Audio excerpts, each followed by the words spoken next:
काफ़ी सरल स्वभाव के डॉक्टर एपीजे अब्दुल कलाम भारत के पूर्व राष्ट्रपति, जाने माने वैज्ञानिक और एक इंजीनियर के रूप में मशहूर थे। करीब 4 दशक तक उन्होंने मुख्य रूप से एक साइंटिस्ट और एक विज्ञान के व्यवस्थापक के रूप में रक्षा अनुसंधान एवं विकास संगठन DRDO और भारतीय अंतरिक्ष अनुसंधान संगठन इसरो को संभाला था। उन्होंने भारत के नागरिक एवं अंतरिक्ष कार्यक्रम, सैन्य मिसाइल के विकास के प्रयासों में भी शिरकत की थी।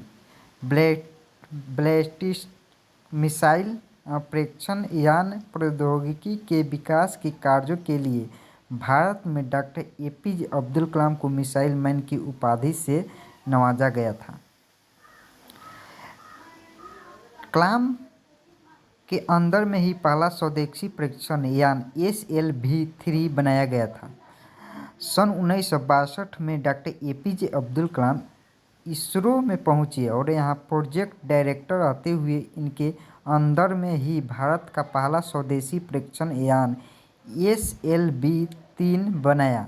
1980 के दौरान रोहिणी उपग्रह पृथ्वी की कक्षा के निकट स्थापित किया गया। इसके साथ ही भारत के अंतरिक्ष क्लब का मेंबर भी बन गया। डॉक्टर एपीजे अब्दुल कलाम ने इसके बाद स्वदेशी गाइडेड मिसाइल को डिज़ाइन किया था। उन्होंने भारत के टेक्नोलॉजी का इस्तेमाल कर अग्नि और पृथ्वी जैसी मिसाइल बनाई। सन 1999 तक डॉक्टर एपीजे अब्दुल कलाम रक्षा मंत्री के रक्षा सलाहकार भी रहे। इस समय वाजपेयी सरकार ने पोखरण से दूसरी बार न्यूक्लियर टेस्ट भी किए थे और इसी दौरान साथ ही भारत के परमाणु हथियारों बनाने वाले देश में भी शामिल हो गए थे। विजन 2020 भी कलाम की ही देन है। इसके अंतर्गत डॉक्टर एपीजे अब्दुल कलाम ने भारत के विज्ञान के क्षेत्र में नई उन्नति तक 2020 तक आधुनिक बनाने की खास सोच दी। डॉक्टर कलाम ने भारत सरकार के मुख्य वैज्ञानिक सलाहकार की भूमिका भी निभाई। डॉक्टर कलाम ने भारत सरकार के मुख्य वैज्ञानिक सलाहकार की भूमिका निभाई। सन 1982 में वह DRDO रक्षा अनुसंधान एवं विकास संगठन के डायरेक्टर बने। उसी दौरान अन्य यूनिवर्सिटी के जरिए उन्हें डॉक्टर की उपाधि भी नवाजा गया था। कलाम ने उस दौरान रक्षा मंत्री के वैज्ञानिक सलाहकार और BS अरुणाचलम के साथ ही integrated guidance missile development programme का प्रस्ताव भी तैयार किया। स्वदेशी मिसाइल के विकास के लिए भी कलाम की अध्यक्षता में एक कमेटी बनाई गई थी। इसके पहले चरण के दौरान जमीन से जमीन पर माध्यम दूसरी तक मार करने की क्षमता रखने वाली मिसाइल के निर्माण पर जोर दिया गया था।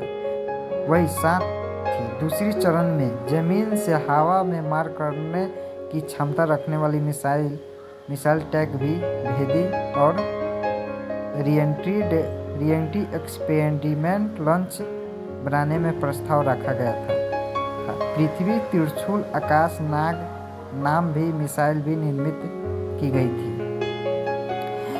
कई पुरस्कारों से किए गए से सम्मानित डॉक्टर एपीजे अब्दुल कलाम को बता दें कि डॉक्टर एपीजे अब्दुल कलाम को 1980 में भारत सरकार के जरिए देश के सूरज से डॉक्टर कलाम को कहा जाता था। मिसाइल मैन काफ़ी सरल स्वभाव के डॉक्टर एपीजे अब्दुल कलाम थे। भारत के वे पूर्व राष्ट्रपति, जाने माने वैज्ञानिक और इंजीनियर के रूप में मशहूर और कलाकार थे। वह करीब 4 दशकों तक इसरो में मुख्य डायरेक्टर के रूप में कार्य किए थे। मिसाइल मैन के विकास के प्रयासों से भी शिरकत की थी। बैलिस्टिक मिसाइल के परीक्षण यान प्रौद्योगिकी विकास के कार्यों से नवाजा गया था। डॉक्टर कलाम के अंदर में ही पहला स्वदेशी प्रेक्षण SLV-3 बनाया गया था। सन भाषण में डॉक्टर APJ अब्दुल कलाम इसरो पहुंचे। वहां प्रोजेक्ट डायरेक्टर के रहते हुए उनके अंदर में ही भारत का पहला स्वदेशी परीक्षण SLV-3 बनाया। 1980 के दौरान उन्होंने उपग्रह को पृथ्वी के निकट स्थापित किया। भारत के अंतरिक्ष क्लब के मेंबर भी बन गए। डॉक्टर APJ अब्दुल कलाम इसके बाद स्वदेशी गाइडेंस मिसाइल की डिजाइन किया।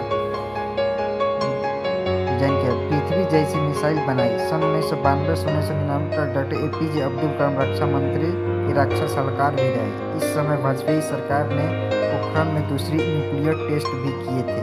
इसी दौरान भारत परमाणु हथियार बनाने वाले देश में भी शामिल हो गए। विजन 2020 की कलाम की ही देन है कि इसके अंतर्गत डॉक्टर APJ अब्दुल कलाम को भारत विज्ञान के क्षेत्र में नीति उन्नति तक 2020 आधुनिक बनाने की खास सोच दी थी। डॉक्टर कलाम ने भारत सरकार के मुख्य वैज्ञानिक सलाहकार की भूमिका निभाई।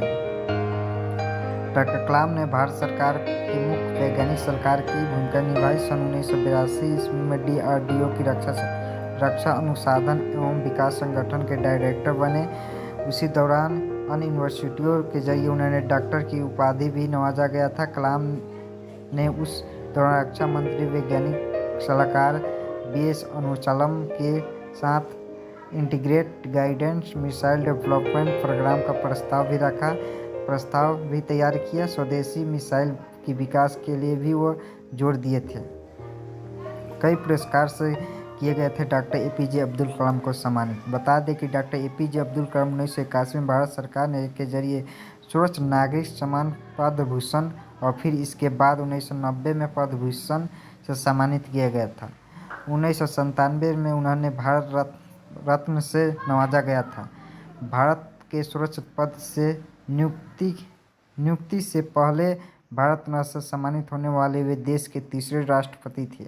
27 जुलाई 2015 को इस महान शख्स ने दुनिया को सदा के लिए अलविदा कह दिया, लेकिन लोगों को दिलों में वो आज भी मौजूद